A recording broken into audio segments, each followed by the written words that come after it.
광야, 사실 우리 죄가 아니었다면 그런 길은 존재하지 않았겠죠. 그래서 한번 제가 전제를 한번 해봤습니다. 만약 죄가 이 세상에 들어오지 않았다면, 만약 죄가 이 땅에 들어오지 않았다면, 그렇다면 첫 번째는 하나님의 백성들이 죄 가운데 태어나지 않았을 것입니다. 만약 죄가 세상에 들어오지 않았다면 하나님의 백성들이 죄 가운데 들어오지 않았을 것입니다. 또한 하나님의 백성과 백성 아닌 자들의 구분이 없었을 것입니다. 이 땅에 여전히 하나님을 섬기지 않는 자들, 그 지옥길을 피할 수 없는 자들, 그러나 그 죄 가운데 있다 할지라도 하나님의 백성인 자들, 그 구분이 없었겠죠. 또한 하나님의 백성들이 하나님을 잊는 일은 없었을 것입니다. 만약 그 죄가 이 땅에 들어오지 않았다면 하나님의 백성들이 하나님을 잊는 일은 없었을 것입니다. 하나님의 백성들이 세상 가운데 이리저리 치이는 일은 없었을 것입니다. 그래서 아브라함을 통해 한 사람을 통해 구원의 역사가 시작되었지만, 그러나 이삭과 야곱으로 내려가면서 한 가족밖에 되지 않으니까 그 가족이, 그래서 시편 105편에 보니까 그 약속의 땅임에도, 하나님이 그들에게 준 땅임에도 그 땅 가운데 영성하여 수가 적어서 이리 치이고 저리 치여서 그 하나님께서 그들을 한 민족으로 기르시겠다는 계획으로 보내신 길이 바로 애굽이었던 것이죠. 하나님의 백성들이 민족을 이루기 위해 애굽으로 내려가는 일이 없었을 것입니다. 그래서 예수님도 내 아들을 애굽에서 불러내었다, 그런 어떤 세상에 내려가는 그 모든 과정들을 친히 다 겪으셨죠. 또한 하나님의 백성들이 민족을 이루기까지 애굽에서 종살이하는 일은 없었을 것입니다. 또한 하나님의 백성들이 출애굽 후 광야 여정을 겪을 필요가 없었을 겁니다. 광야 여정을 겪을 필요가 없었을 것입니다. 무엇보다도 하나님의 백성들이 약속의 땅을 멀리서 보고 인내할 필요도 없었을 것입니다. 하나님을 왕으로 삼고, 그리고 하나님의 땅에서 하나님은 나의 하나님, 나는 그분의 백성으로 살아가는 그 엄청난 은혜를 누리고 있기 때문에 멀리서 약속의 땅을 바라보고 그 약속의 땅을 기다리고 인내하는 그런 일, 마치 예수 그리스도 다시 오시는 그날에 새하늘과 새 땅을 우리가 기다리는 이런 일들은 없었을 것이죠. 그래서 두 번째로 하나님의 백성들의 죄악으로 인한 하나님의 은혜가 필요합니다. 즉 이것을 범법함으로 더하여 졌다라고 표현한 것이에요. 죄악으로 인한 은혜가 필요하다는 것은 범법함으로 인하여 더하여진 은혜를 설명하는 것입니다. 그래서 죄에 빠진 하나님의 백성들을 위해 하나님께서 율법이라는 은혜를 더하여 주신 것입니다. 율법이라는 은혜를 더하여 주신 것이다. 갈라디아 3장 19절 말씀 우리 함께 선포합니다. 그런즉 율법은 무엇이냐? 범법함으로 더하여진 것이라.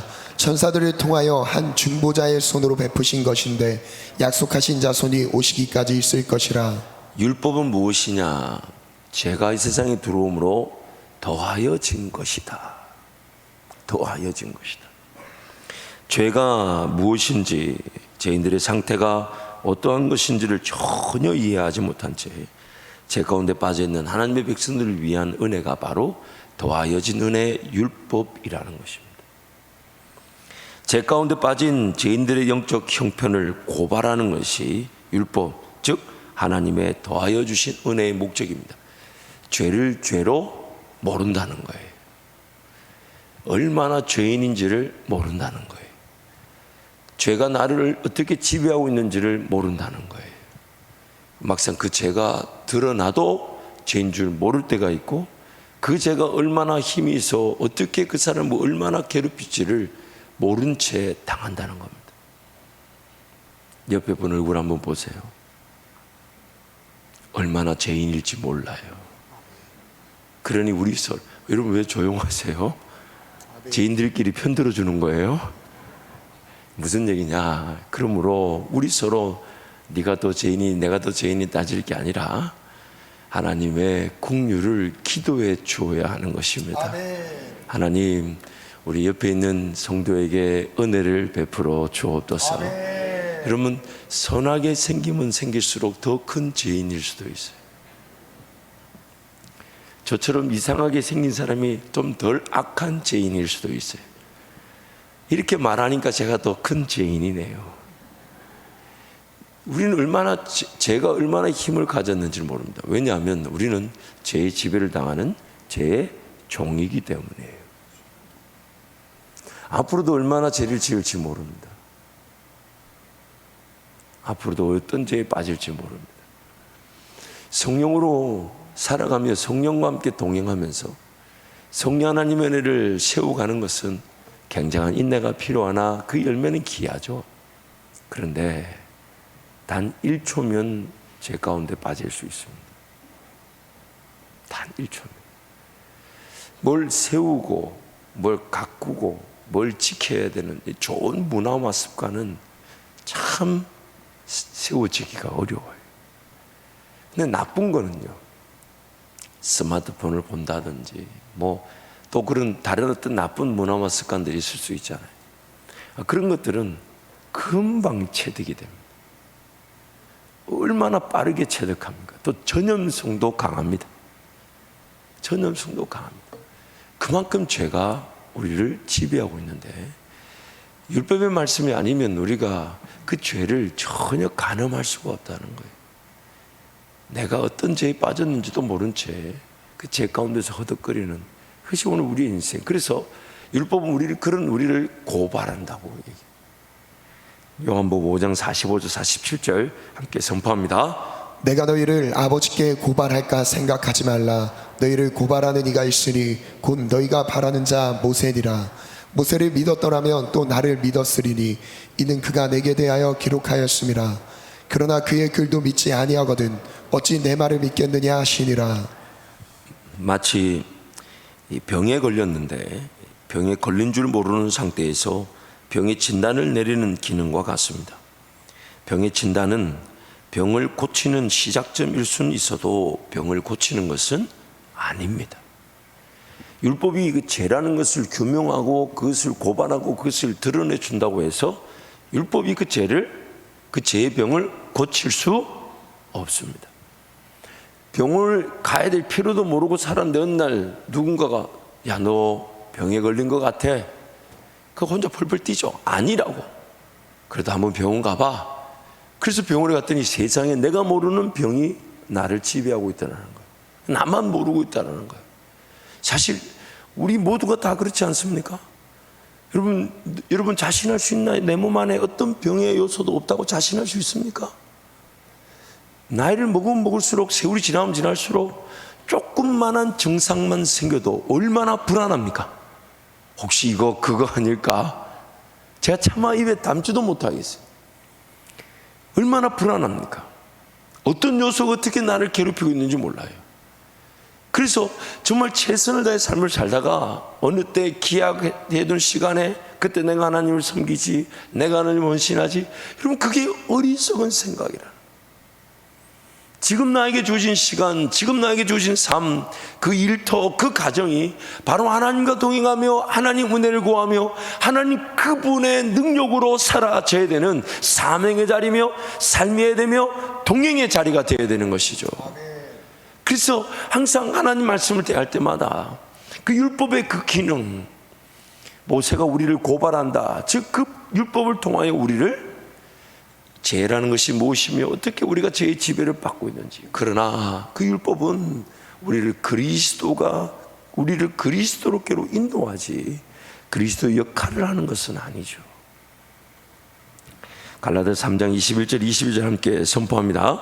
그러면 율법이 하나님의 약속들과 반대되는 것이냐? 결코 그럴 수 없느니라. 만일 능히 살게 하는 율법을 주셨더라면 의가 반드시 율법으로 말미암아 쓰리라. 그러나 성경이 모든 것을 죄 아래 가두었으니 이는 예수 그리스도를 믿음으로 말미암는 양속을 믿는 자들에게 주려 함이라. 아멘. 율법은 우리의 죄악으로 말미암아 하나님께서 더하여 주신 은혜입니다. 그리고 율법의 말씀을 묵상할 때 히브리서 말씀처럼 우리를 찔러 쪼개고 모든 것을 드러내요. 우리가 그리스도께로 나아가지 않으면 안 될 만큼 우리를 파헤쳐 준다고 말씀하시는 거예요. 그리고 그리스도께로 나갈 때에 그때 그리스도께서 그분의 제사함의 능력으로 우리를 치료하십니다. 회복시켜 주십니다. 한 중보자 즉 모세를 통하여 율법을 주신 것은 하나님의 백성들의 죄로 인해 더하여 주신 은혜입니다. 더하여 주신 은혜입니다. 세 번째, 율법에 의해 고발되어진 영적 형편 상태 뭘까요? 광야. 이제 여러분 그 빈칸의 길이를 보면 두 글자인지 한 글자인지 세 글자인지 근데 아실 때가 되었다고 저는 확신합니다.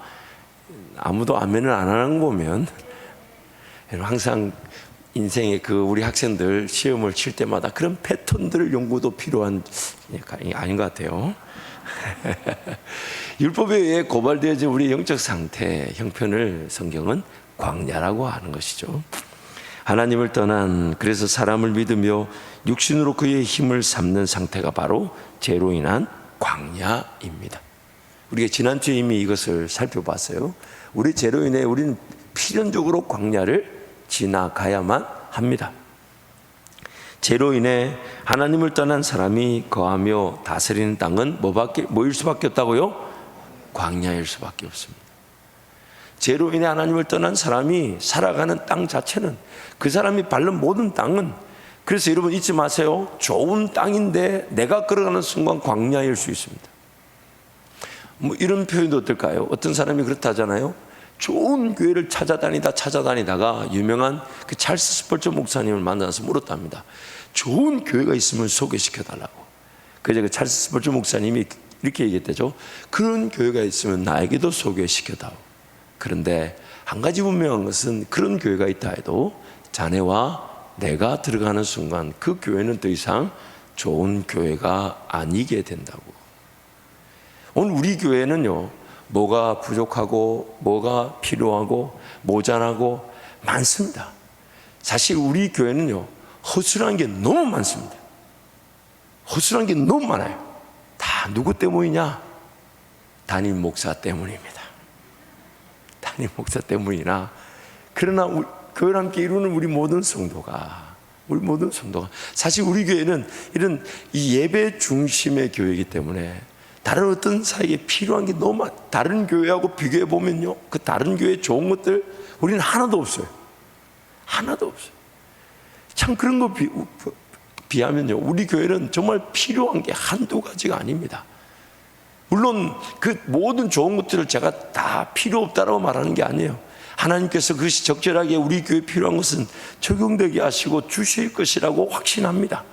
그러나 항상 잊지 말아야 될 것은 우리 교회가 뭔가 모자란 게 많고 부족한 게 많고 연약한 게 많고 허술한 게 많은 것은 나 같은 사람들이 성도를 이루고 있기 때문이지 너 같은 사람이 성도를 이루고 있기 때문은 아니죠. 그렇죠? 아닙니까? 저 때문이군요. 예? 그렇죠. 뭐 그러면 너무 감사하죠. 뭐 저 한 사람 책임지고 하면 감사한데 저 한 사람의 문제가 아니라고 저는 확신합니다. 옆에 분 보세요. 뭐가 필요한 것 같아요? 하나님 은혜가 필요합니다. 그러니까 여러분 오늘 우리 교회를 볼 때마다 좀 우리 그런 말은 좀 자제할 필요가 있어요. 함께 기도하자 할 때 정말 하나님의 은혜를 구하지만 우리는 이런 것도 없어, 이런 것도 뭐 부족해, 이런 것도 연약해, 이런 표현보다는 그럼에도 불구하고 너와 내가 같이 교회를 세워가니 감사한 거 아니냐. 함께 기도하면서 그래도 하나님 인도해 주시 함께 걸어가 보자. 필요한 것은 필요한 것대로 채워지게 하실 것이고 어리석은 것은 어리석은 대로 해결되어지게 하실 것이고 허술한 것은 허술한 대로 또 하나님께서 배우게 하시고 성장하게 하실 거니까 뭐 다 갖추고 가려고 하지 말고 같이 예배할 수 있으면 할렐루야 아멘이고 같이 기도할 수 있으면 정말 그것이 기도의 좋은 동력자인 줄 알아. 같이 삶을 살아가는 것 그게 교회지. 이거저거 뭐 필요한 거 있어야 될 거 무지하게 많아요. 무지하게 많아요. 아니, 이 세상의 교회들이 가지고 있는 모든 장점들은 우리 교회에 다 없다고 봐야 돼요. 그럼에도 불구하고 교회를 이루시는 분이 머리 대신 예수시니 우리가 뭐 있다 없다 서로 평가하고 불평하고 그런 것에 대한 물론 아쉬움이 있을 수 있지만 그런 거 가지고 뭐 교회가 이래서는 안 되니 저래서는 안 되니, 물론 여러분 죄송합니다. 교회는 그래서는 안 됩니다. 여러분 말 맞아요. 교회는 그래서는 안 됩니다.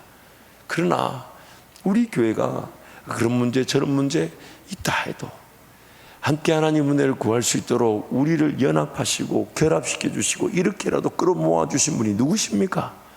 저와 여러분입니까? 아니면 예수십니까? 누구십니까? 예수시. 그러면 이것 없니 저것 없니라고 말할 게 아니라 우리 함께 이렇게 얘기하시죠. 예수도 바라보십시다. 예수도 바라보십시다. 예수도 의지하십시다. 예수도 신뢰하십시다. 예수도 믿으십시다. 예수도 저는 확신합니다. 우리 담당 목사님들과 일하다 보면 전문성을 논할 수가 없는 실력 없는 인간들만 모였어요. 왜냐하면 담임 목사가 그래서 그래요. 담임 목사. 물론 저 때문에 여러분이 실력 없어진 건 아니에요. 그건 분명히 아니에요. 제가 실력이 없어서 그래서 우리 함께 서로 하나님 은혜만을 구하며 걸어가자는 것이지, 저 때문에 여러분이 실력 없어진 거는 그럴 수도 있겠네요. 여러분 말의 요지를 아시겠습니까? 정말 우리는 하나님의 은혜가 필요한 것이지 그걸 가지고 이렇게 평가하고 저렇게 평가하고 그럴 만한 실력을 가진 자들이 아닙니다. 그래서 창세기 3장 17절 19절 말씀인데 우리 함께 선포하겠습니다. 아담에게 이르시되 내가 내 아내의 말을 듣고 내가 내게 먹지 말라 한 나무의 열매를 먹었은즉 땅은 너로 말미암아 저주를 받고 너는 내 평생에 수고하여야 그 소산을 먹으리라. 땅이 내게 가시덤불과 엉겅퀴를 낼 것이라. 내가 먹을 것은 밭의 채소인즉 내가 흙으로 돌아갈 때까지 얼굴에 땀을 흘려야 먹을 것을 먹으리니 내가 그것서 취함을 입었음이라. 너는 흙이니 흙으로 돌아갈 것이니라 하시니라. 죄로 인해 사람이 살아가는 그 땅 자체가 가시와 가시덤불과 엉겅퀴를 피할 수 없는 광야입니다. 죄 가운데 빠진 사람으로 인해 땅이 광야화 될 뿐만 아니라 광야화된 땅이 사람을 토하여 내칩니다. 땅을 다스려야 할 사람이 땅의 지배를 당하는 것입니다. 땅을 다스리지 못하면 땅의 지배를 피할 수가 없습니다. 레위기 20장 24절 30절인데요. 한 절씩 교독합니다. 너희는 이 모든 일로 스스로 더럽히지 말라. 내가 너희 앞에서 쫓아내는 족속들이 이 모든 일로 말미암아 더러워졌고 그 땅도 더러워졌으므로 내가 그 악으로 말미암아 벌하고 그 땅도 스스로 그 주민을 토하여 내느니라. 그러므로 너희 곧 너희의 동족이나 혹은 너희 중에 거류하는 거류민이나 내 규례와 내 법도를 지키고 이런 가증한 일이 하나라도 행하지 말라. 너희 전에 있던 그 땅 주민이 이 모든 가증한 일을 행하였고 그 땅도 더러워졌느니라. 너희도 더럽히면 그 땅이 너희가 있기 전 주민을 토한 같이 너희를 토할까 하노라. 이 가증한 모든 일을 행하는 자는 그 백성 중에서 끊어지리라. 함께 합니다. 그러므로 너희는 내 명령을 지키고 너희가 들어가기 전에 행하던 가증한 풍속을 하나라도 따름으로 스스로 더럽히지 말라. 나는 너희의 하나님 여호와이니라. 아멘. 죄인들은 광야라는 환경과 상황의 지배를 받아 더욱 죄인이 되지만 실상은 그 광야를 만든 장본인들이 죄인들입니다. 그 광야 때문에 오늘 우리는 더 그 가시덤불과 엉겅퀴를 피할 수 없어 더 죄를 짓고 또 쓰러지고 넘어지지만 그러나 그 땅을 광야로 만든 장본인들이 바로 우리 죄인들이라는 것입니다. 하나님을 떠난 죄인들이 살면 살수록 땅은 더욱 황폐해질 뿐만 아니라 땅이 사람을 토하여 내쳐버려 유리방랑하게 만듭니다. 땅을 다스리지 못하면 그 땅이 그 사람을 토하여 내쳐버립니다. 그러다 보니 그 사람은 땅에 뭔가 기거하며 심고 거두는 은혜가 없는 거예요. 마치 이스라엘 백성들이 그 약속의 땅을 저버렸을 때 그들이 갈 수 있는 길은 광야밖에 없죠. 근데 그 광야는 어디인가 집을 짓고 어디인가 안정을 기하며 자손 대대가 하나님 말씀을 듣고 그 땅을 중심으로 해서 점점점 땅을 확대해 갈 만한 그런 시작점, 그런 영역이 될 수 없다는 거예요. 그래서 40년 동안 그들이 한 일이라고는 유리방랑이었습니다. 뭘 먹을지, 뭘 마실지, 오늘은 어디서 자나, 오늘 어디서 먹나, 오늘 어디서 지내나, 오늘 어떻게 햇빛을 가리나. 땅이 그 사람을 토하여 내친 겁니다. 다스려야 할 땅을 다스리지 못하면 도리어 땅에게 다스림을 받는 것이 죄인들의 안타까움입니다. 그러다 보니까 세상의 그런 직업적 환경, 그 일터의 환경에 막 휩쓸리는 거예요. 그 가운데서 뭐 하나님의 기적과 능력을 맛보고 그것을 드러내야 되는데 막 어쩔 수 없이 그 일이라도 해야 되고 어쩔 수 없이 그거라도 섬겨야 되고 그러다 보니까 하나님을 섬기는 일들이 막 소홀히 되고 주일 성수가 어렵네, 11조가 어렵네, 하나님 그분을 안에 섬겨야 되는 건 알지만 쉽지 않네. 이게 무슨 말입니까? 내가 지금 그 땅에 지배를 당하고 있다는 거예요. 그 땅, 그 직업자리, 그 일터, 그 가정에서, 그 내 삶의 영역에서 정말 하나님 그분이 나에게 주신 은혜로 오히려 그 땅을 섬기듯 다스려야 될 것인데 그 땅이 나를 통해 하나님의 은혜를 맛보고 그 땅이 나를 통해 하나님의 인도하심을 맛볼 수 있도록 거기서 하나님의 지혜를 꿈꾸고 거기서 하나님의 능력을 꿈꾸고 거기서 하나님의 인도하심을 드러내야 되는데 내가 그 땅을 섬기지 못함으로 그 땅을 다스리지 못함으로 그 땅에 지배를 당하게 되는 겁니다. 그래서 지금은 이 일을 해야 되니까 어쩔 수 없이 하나님을 섬기는 걸 뒤로 미루어야 되고 지금 이런 일이라도 해야 되니 어쩔 수 없이 그냥 기도하는 시간 뒤로 미루어야 되고 예배하기 위해 존재하며 하나님을 찬양하기 위해 존재하는데 그런 모든 것들이 내가 섬겨야 될 땅, 내가 서 있는 그 땅에서 하나님의 지배를 드러내지 못하니까 그 땅의 지배를 당하게 됩니다. 그러면서 세상 사람들이 살아가는 방식에 같이 휩쓸려가죠. 막. 그래서 이렇게 투기하고 저렇게 돈을 쓰고 저렇게 살아야 되고 저렇게 취해야 되고 저렇게 맛보아야 되고 저렇게 누려야 되고 저렇게 즐겨야 되고 내가 그 땅, 선 땅에서 하나님의 지배와 하나님의 능력을 그 땅을 섬기며 다스려야 되는데 그 땅의 지배를 당해야 돼요. 그게 늘 불안하죠. 늘 불안하죠. 직업이 우리 회사가 망하면 어떡하나, 나라가 망하면 어떡하나, 세계 경제가 계속 어려우면 어떡하나. 사랑하는 성도 여러분, 오늘 우리는 하나님의 은혜로 하나님이 지으신 땅에서 하나님 그분의 아들다운 삶의 모습을 보여주기 위해 이 땅에 존재합니다. 그래서 피조물들이 그 땅의 지배를 당하는 즉 모든 피조물들이 썩어짐의 종로로 돼서 누구를 기다리고 있다고 합니까? 누구를 고대하고 있다고 합니까? 하나님의 아들들이 나타나기를. 하나님의 아들들이 나타나기를. 땅을 다스리지 못하면 내가 다스리지 못한 그 땅이 나를 지배합니다. 나를 토하여 내칩니다. 계속 방황하게 됩니다. 그래서 그런 광야 네 번째 필연적인 광야를 훈련의 기회로 바꾸시는 하나님. 필연적인 광야를 훈련의 기회로 바꾸시는. 자, 한번 정리해 볼까요? 광야는 하나님이 만드신 건가요? 죄인들이 만드신 건가요? 그 문제를 내고 보니까 너무 쉽게 내가지고 누가 만든 겁니까? 우리의 죄가 우리가 밟는 땅이 다 가시덤불과 엉겅퀴가 날 수밖에 없는 광야로 만들었다는 거죠. 근데 하나님은 그 광야를 뭘로 바꾸신다고요? 뭘로 바꾸신다고요? 뭘로 바꾸신다고요? 필연적인 훈련의 기회로 바꾸신다는 거예요. 출애굽기 오늘 본문 말씀인데요.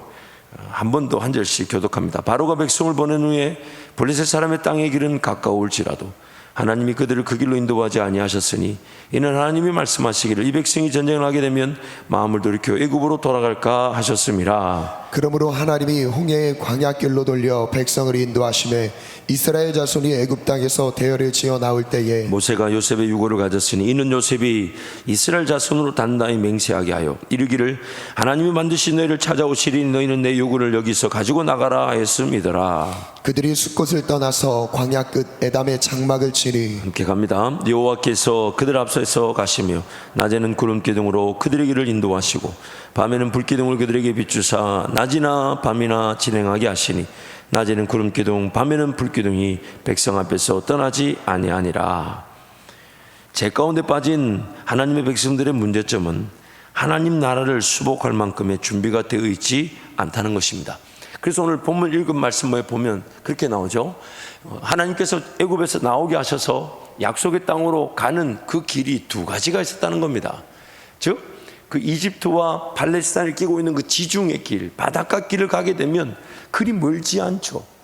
근데 그 길에는 그 블레셋이라는 나라가 아말렉 족속이 살고 있었다는 거예요. 그러니 그 아말렉 족속은 그러나 하나님 그분과 동행하기에 하나님을 믿으면 그 아말렉 족속과의 그 어떤 일이든 다 하나님이 치루어 주실 승리할 싸움인데 이 백성들이 하나님을 믿지 못하니까 마침 그 블레셋 길을 가더라도 그 전쟁의 그런 무기를 가지고 군사들을 또 그런 강력한 군대를 소유하고 있는 그 블레셋을 보면 하나님을 찾기도 전에 애굽으로 다 도망갈까 봐 다른 길로 인도하셨다는 거예요. 그 길이 바로 광야 홍해 길이었다는 겁니다. 그러므로 하나님의 지금 목적이 뭡니까? 광야 길로 들어서게 된 하나님의 목적이 뭐냐? 하나님 나라 수복을 위한 진정한 군사들로 회복시키기 위한 것이에요. 하나님 그분을 믿으면 어떤 전쟁이든 하나님 그분이면 충분하다는 것을 가르쳐 주시는 길. 그래서 그 홍해에서부터 하나님이 그 전쟁을 직접 치러주지 않습니까?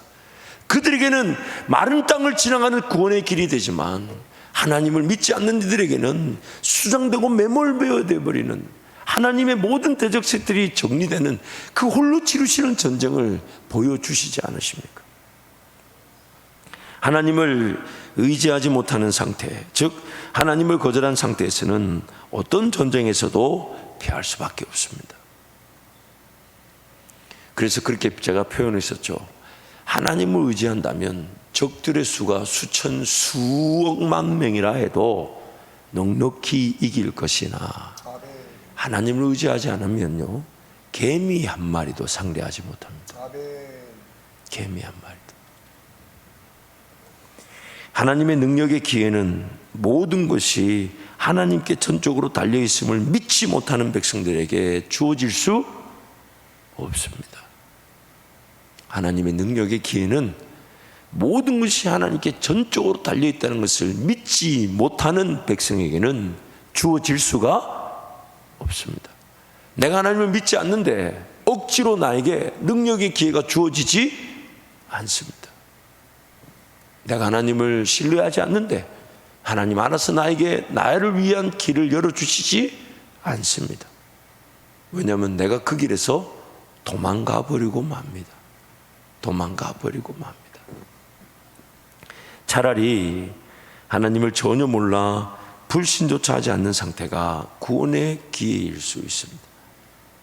차라리 하나님이 누군지 어떤 분이 어떤 능력인지 이런데 관심도 없이 그냥 이거를 뭐라고 그러냐면요 이 의도치 않은 죽음이라고 합니다. 자기 스스로가 자기를 부인하고 죽음의 자리에 놓을 때 성령이 일하시게 되는데 그런데 하나님 그분에 대해 전혀 몰라요.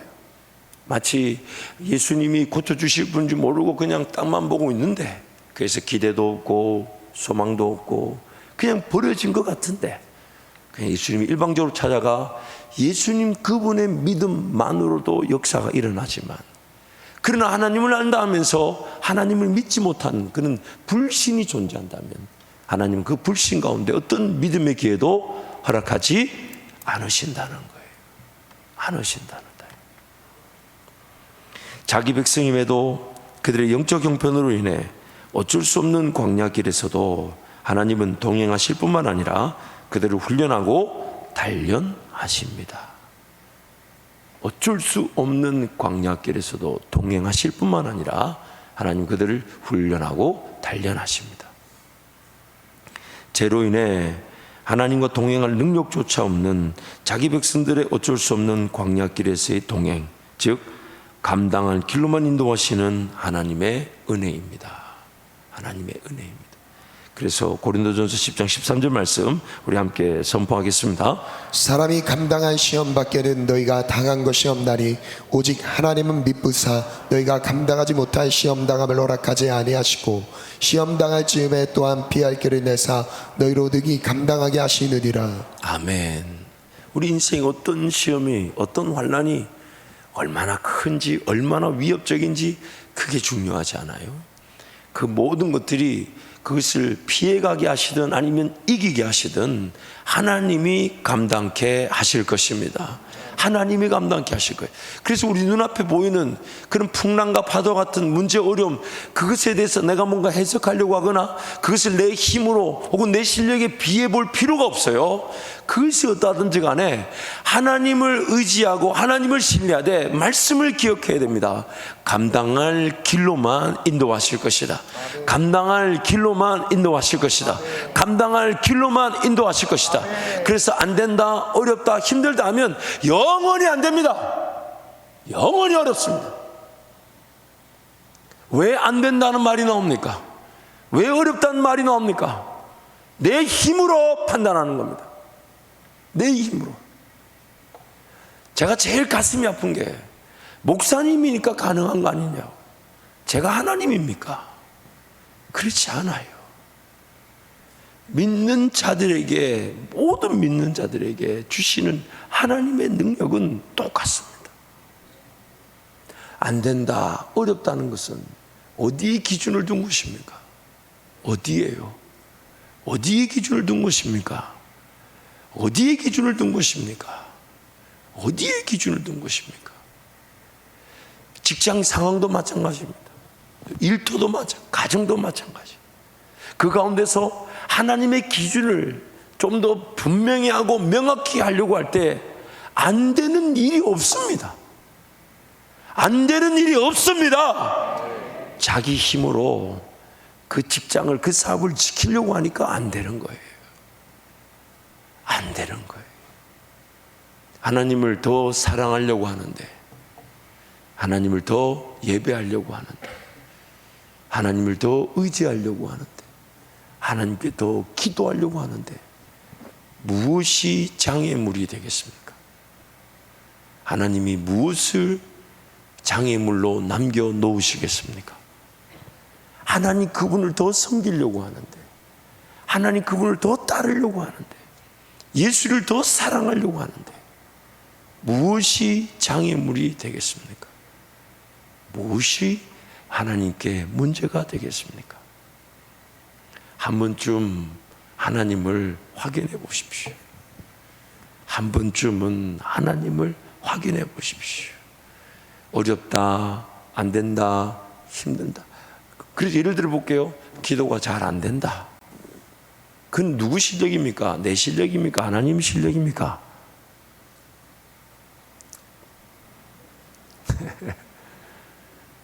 지난 수요일에 여러분이 기도해 주셔서 충주 충일교회 잘 갔다 왔는데 충청도는 충청도 뛰다. 그도 충청도는 충청도이 뛰다. 여러분 다시요. 기도가 안 된다 라는 말은 내 실력에 비춘 겁니까? 하나님 실력에 비춘 겁니까?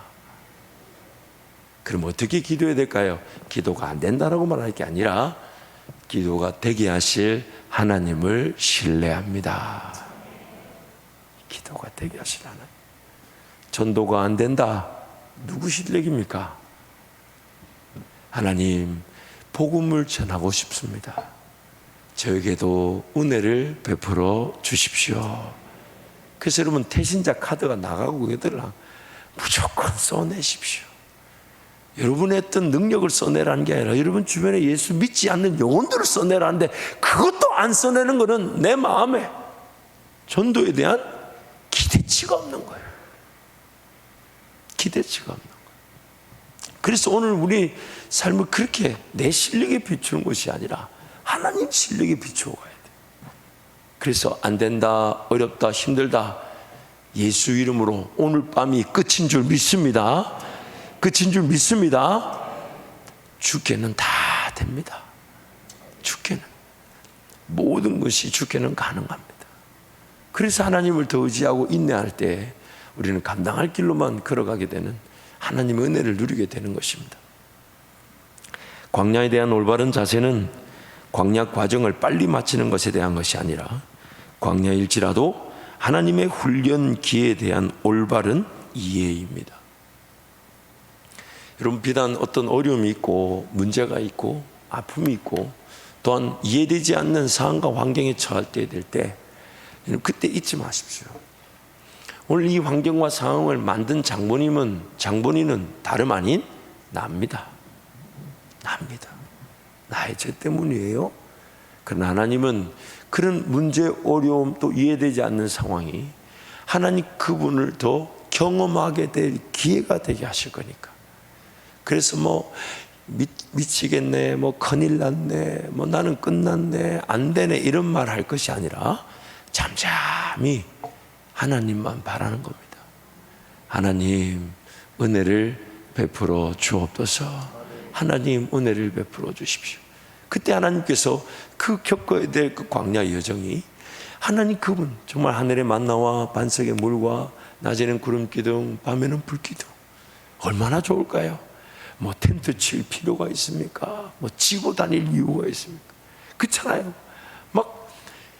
제가 정말 저희 아이들과 저의 그런 정말 작은 바람은 그 지나친 바람도 5성 호텔 이런 게 자는 게 아니라 작은 텐트 하나 쳐놓고 거기서 고기라도 굽고 싶은데 한 분의 강력한 반대로 인해 그래서 우리 보라하고 주로 그런 얘기를 많이 들어요. 김씨들끼리 가라. 그러면서 이제 왜 그러냐? 아니 얼마나 귀찮냐? 텐트 들고 가야 되지, 먹을 거 들고 가야 되지, 마실 거 들고 가야 되지, 또 판도 챙겨야 되고 그게 누군가에는 그게 로망인데 누군가에는 그게 짐처럼 느껴지는데 이스라엘 백성들 보세요. 텐트를 짊어지고 갈 필요가 있나요? 음식을 싸고 갈 필요가 있나요? 어디서 어떻게 자야 될지를 고민 안 하고 정말 두 넓은 광야에 낮에는 구름 기둥이 쫙 그늘을 만들어주고 밤에는 불 기둥이 떳떳하게 해주니 이불도 필요 없어요, 천막도 필요 없어요. 그냥 가다가 앉아 누우면 거기가 집이고 거기가 공간인데, 그런데 그 광야 여정이 그렇게 하나님께서 인도해 가실 것을 신뢰할 때 우리는 인생의 어떤 일에 대해서 절망하고 낙심하기보다는 하나님을 기대할 수 있게 되는 것입니다. 하나님을 기대할 수 있게 되는 것입니다. 하나님을 기대할 수 있게 되는 것입니다. 하나님께서 반드시 이 모든 과정에서 나에게 은혜를 베풀어 주실 것이다. 넉넉히 이기게 하실 것이다. 넉넉히 이기게 하실 것이다. 그것이 오늘 우리 하나님의 은혜를 기대하는 광야를 겪는 성도들의 자세인 것입니다. 죄로 인한 필연적인 광야길이 하나님 나라를 회복하기 위한 군사로 회복되는 것입니다. 블레셋 그 땅, 그 전쟁을 보더라도 하나님을 의지함으로 인생을 허비하지 않고 지름길로 가게 되는 그 군사로 회복되는 것, 그것이 하나님의 광야 훈련의 목적인 것입니다. 그래서 다섯 번째, 광야 훈련 통 하나님의 목적, 첫 번째, 모든 전쟁은 하나님께 속해 있다는 것을 깨닫는 것입니다. 한번 따라할까요? 모든 전쟁은 하나님께 속하였습니다. 나에게 속한 것이 나에게 달려있지 않습니다.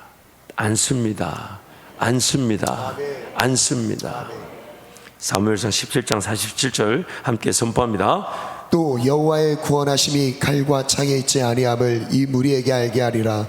전쟁은 여호와께 속한 것인즉 그가 너희를 우리 손에 넘기시리라. 전쟁은 여호와께 속한 것인즉 하나님께서 피조물과 전쟁할 이유가 없으십니다. 자기 백성들이 차지해야 할 땅을 위해 그들의 전쟁을 도와주시는 것입니다. 아니, 하나님과 감히 대적할 수 있는 피조물이 어디 있겠습니까? 그런데 하나님은 자기 백성들이 치루어야 될 그 땅을 차지하기 위한 전쟁을 하나님이 도와주신다는 거예요. 자기 백성들의 불신으로 인해 전쟁을 보면 도망할 것이기에 하나님은 필연적인 광야길을 하나님의 전쟁에 대한 올바른 이해 확보의 기회로 삼으시는 것입니다. 하나님의 전쟁을 이해할 수 있는 기회로 삼아주신다는 거예요.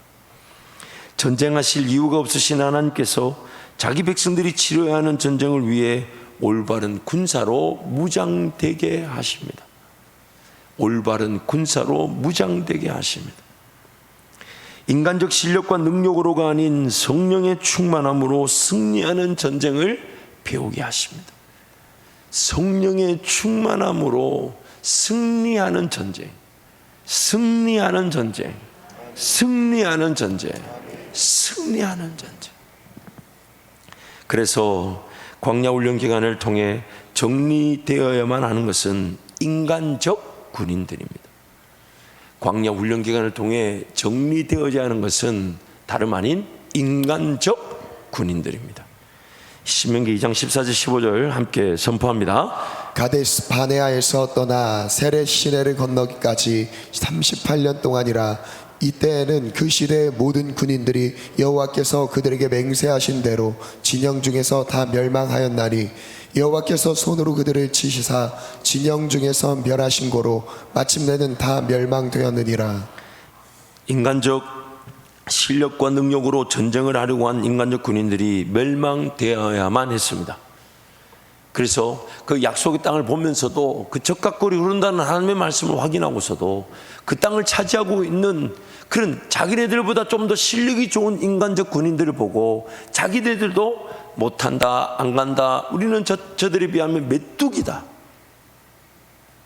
38년 동안 하나님이 광야를 통해 정리하시려 했던 것은 다름 아닌 그 인간적 군인들. 오늘 우리의 삶도 마찬가지예요. 성령 충만을 사모하며 성령의 음성에 민감하고자 하며 성령의 음성을 기다리고 어떤 계획이든 어떤 과정이든 어떤 방법이든 어떤 열매든 간에 앞서가신 하나님을 위해 항상 그 하나님 앞에 머물고자 하는 일이 아닌다면 나는 오늘 내 삶을 성령으로 싸우는 것이 아닌 인간적 실력으로 싸우는 겁니다. 그러다 보니까 평생 내 삶이 약속의 땅에서, 즉 하나님 성령을 위하여 심고 성령의 열매를 거둔다기보다는 늘 심은 것이 없어 허덕거리는, 열매가 없어서 허덕거리는 그 광야 인생을 피할 수 없다는 거예요. 그래서 늘 아쉬워요.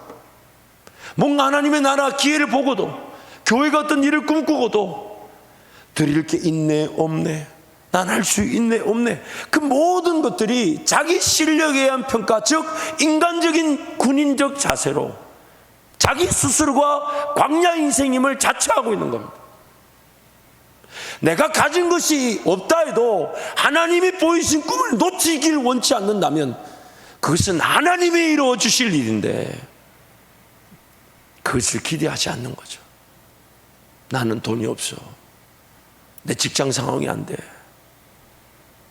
내 사업 상황이 안 돼. 그럼 그 안 되는 상황을 왜 안 되냐고요? 인간적 실력으로 판단하는 거예요. 예전에는 제가 이렇게 말씀 전하기가 조금 부담스러웠어요. 왜냐하면 이렇게 말씀 전하면 내일 모든 성도들이 다 직장 그만둘까 봐 엄청 부담을 가졌는데 여러분이 생각보다 강팍하다는 걸 알았어요. 그래서 이렇게 설교를 해도 어지간해서는 그런 직장을 쉽게 내려놓지 않는다는 것을 제가 사역하면서 알게 되었어요. 물론 뭐 꼭 여러분만 그런 게 아니라 저도 마찬가지겠죠. 그러나 여러분, 그런 불편한 기준이라도 부담을 가지고 기도하는 것이 은혜 아닐까요? 은혜 아닐까요? 뭔가 기회가 보여지는 것만 해도, 들려지는 것만 해도 그게 감사할 일일 텐데 아예 그냥 기준이, 내 기준이 어떤 하나님의 나라의 기회를 보더라도 내 기준이 딱 서 있어요. 나는 그런 돈 없어, 나는 그런 시간 없어. 그럼 언제 있을까요? 한번 솔직히 해보시죠. 언제 있을까요? 천국감이 있을까요, 없을까요? 천국감이 있을까요, 없을까요? 없어요. 천국감은 그런 게 없어요. 이 땅에서만 누릴 수 있는 기회인데, 이 땅에서만. 그럼 오히려 하나님 나에게 그런 섬김의 기회, 헌신의 기회를 달라고 기도해야 되는데, 그런 것들을 기도하지 않는다는 것 자체가 내 인생이 지금 약속의 땅에 있다는 걸까요? 아니면 광야 여정 중이라는 걸까요? 광야 여정 중이라는 겁니다. 광야 여정 중. 인간적 군인들은 약속의 땅을 정탐하고서도 하나님을 불신하여 전쟁을 피하려고 했었습니다. 전쟁을 피하려고 했었어요. 가데스 바네아에서 12정탐군 중에 10명이 뭐라고 했습니까? 애굽으로 돌아가자. 우리는 저 땅을 차지하지 못한다. 인간적 군인들은 자신들이 싸울 수 있다고 여기는 싸움만 싸우려고 합니다. 내가 상대할 수 있는 일만 상대하는 거예요. 그런데요, 시간이 지나면 지날수록 자기가 상대할 수 있는 일도 점점 많아질까요? 줄어들까요? 어떨 것 같아요? 살아보신 분들이 좀 크게 얘기해 주시죠.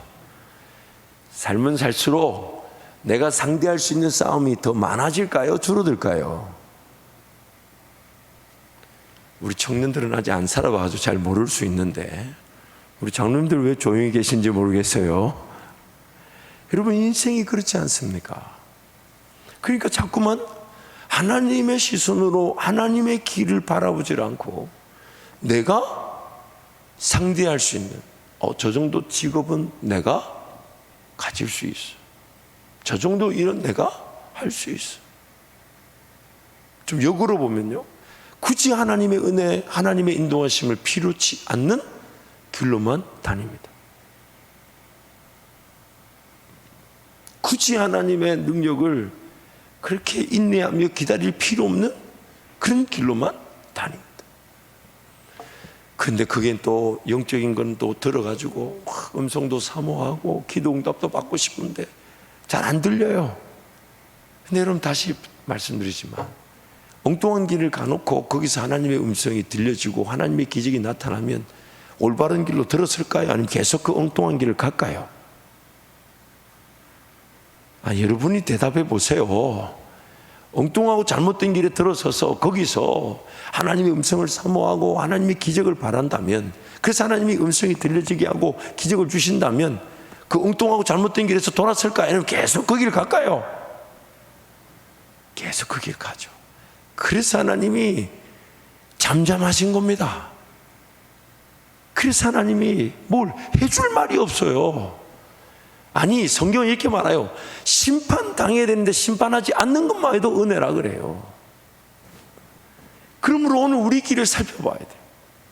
왜 하나님 음성을 사모하는데 안 들릴까? 하나님의 임재를 기대하는데 왜 나는 맛볼 수 없는 걸까?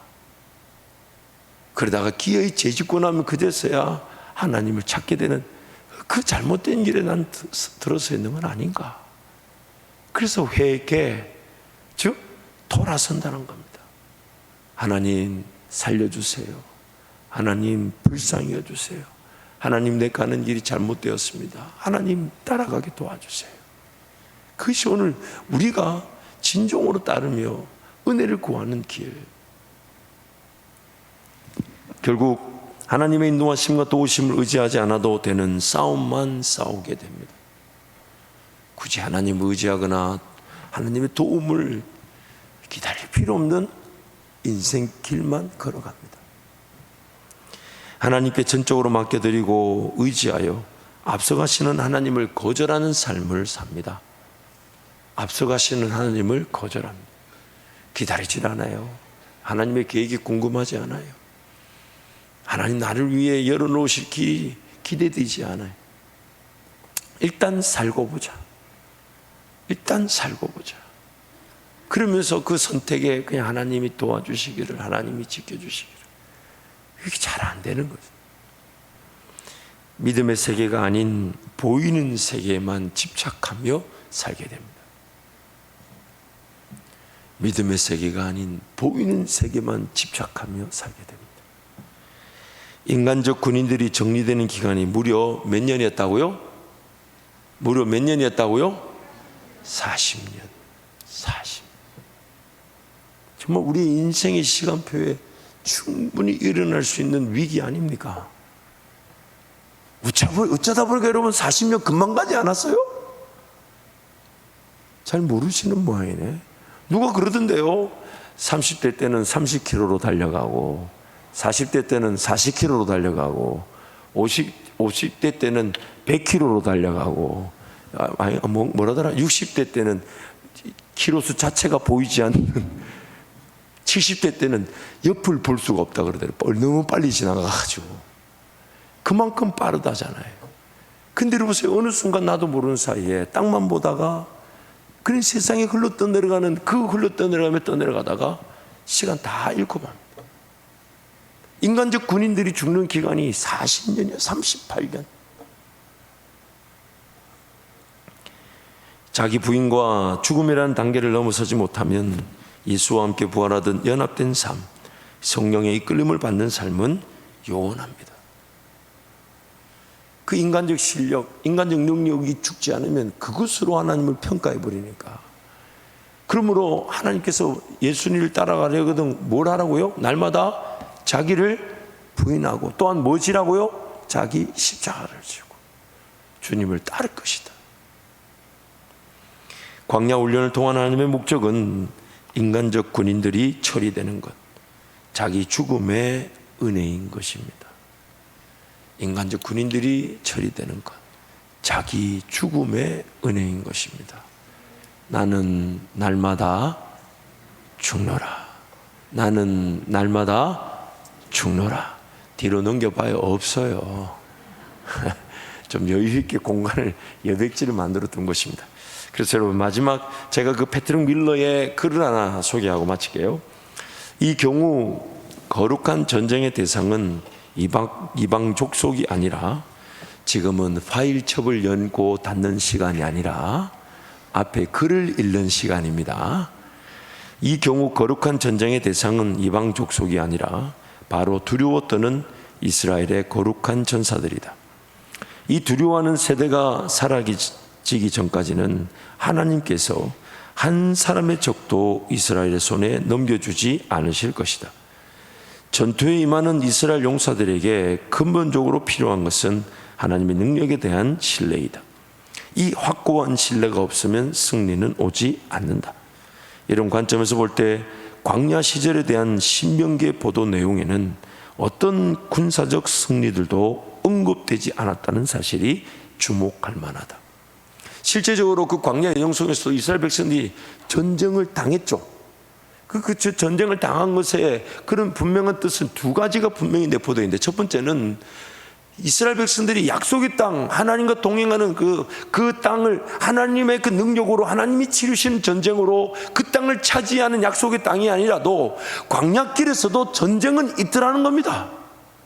그래서 우리에게 말씀하시는 거예요. 차라리 어디서 전쟁을 치룰래?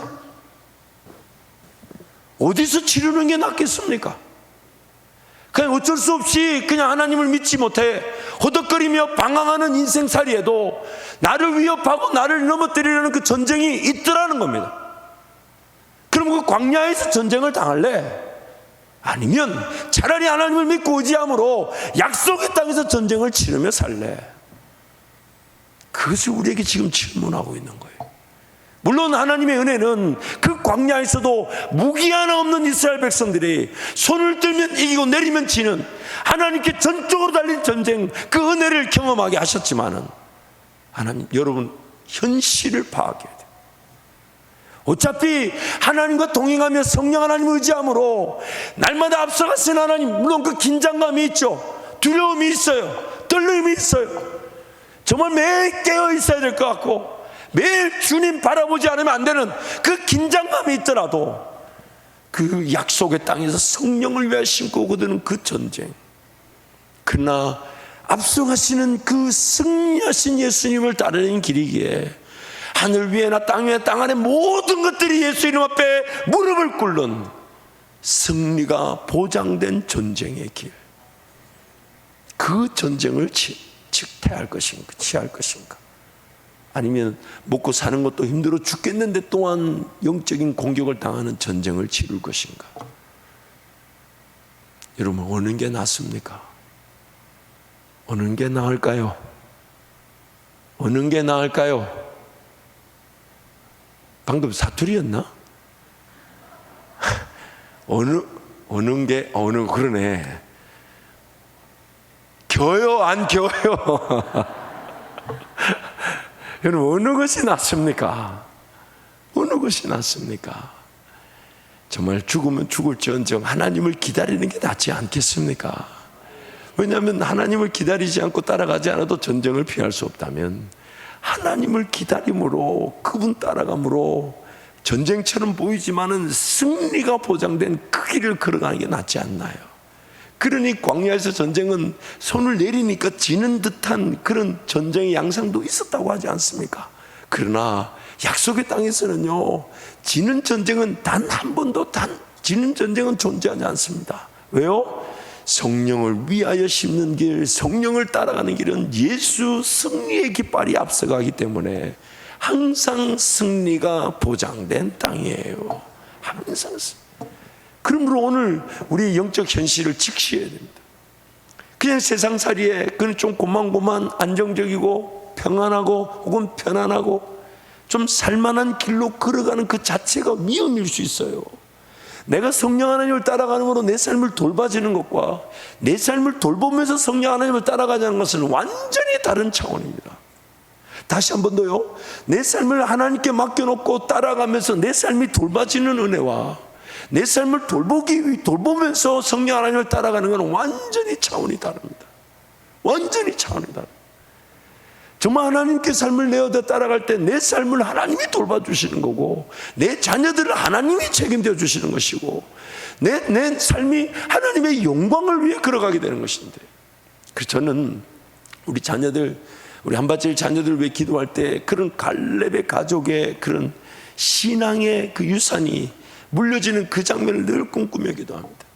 갈렙이 다 그 헤브론 땅, 아낙 자손들이 그 아낙 땅을 제일 험지잖아요. 제일 험지. 그걸 다 차지하고 나서 딱 이렇게 얘기합니다. 저 밑에 기럇 셰베를 쳐서 취하는 자에게 내 딸 악사를 주겠다.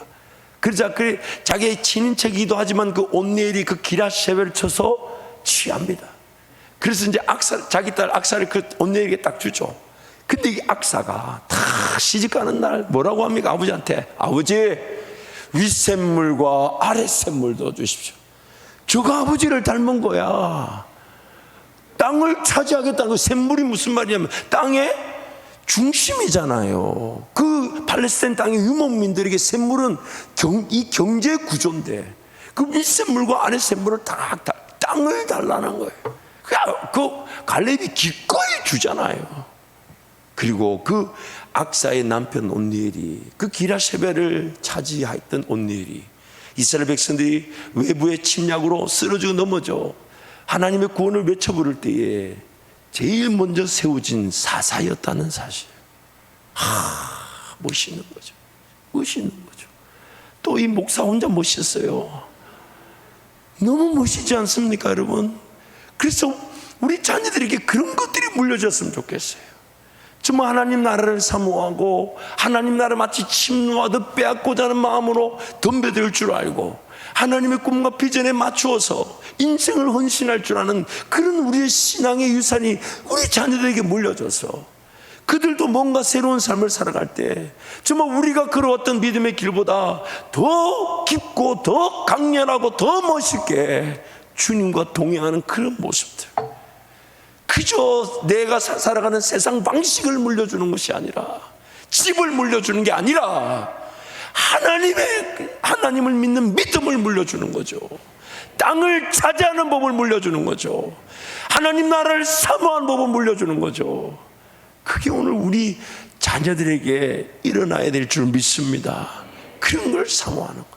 그래서 하나님 앞에 인내하며 하나님 믿음의 몸된 교회에 뿌리를 내리며 끝까지 주님 바라보며 흔들리지 않는 거예요. 그러면서 하나님 나를 통해 나 역시도 교회 기둥이 될 뿐만 아니라 자손 대대가 이 교회의 믿음의 기둥들로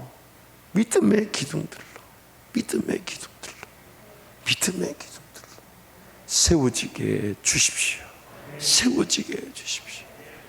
그런 은혜가 오늘 우리에게, 우리 자손들에게 임해야 될 줄 믿습니다.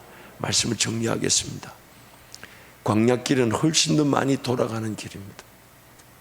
그러나 하나님은 광야길로 우리를 인도하시는 것은 다름 아닌 하나님 나라 수복할 만한 군사로 준비되어 있지 않기 때문에, 그래서 하나님은 인간적 실력으로 살아가는 자신 스스로가 군인 되어져서 하나님을 평가하여 이건 된다, 이건 안 된다 하며 자기만이 상대할 수 있는 싸움, 자기만이 선택할 수 있는 인생길을 걷는 그들이 38년 동안 정리되기를 바라셨다고.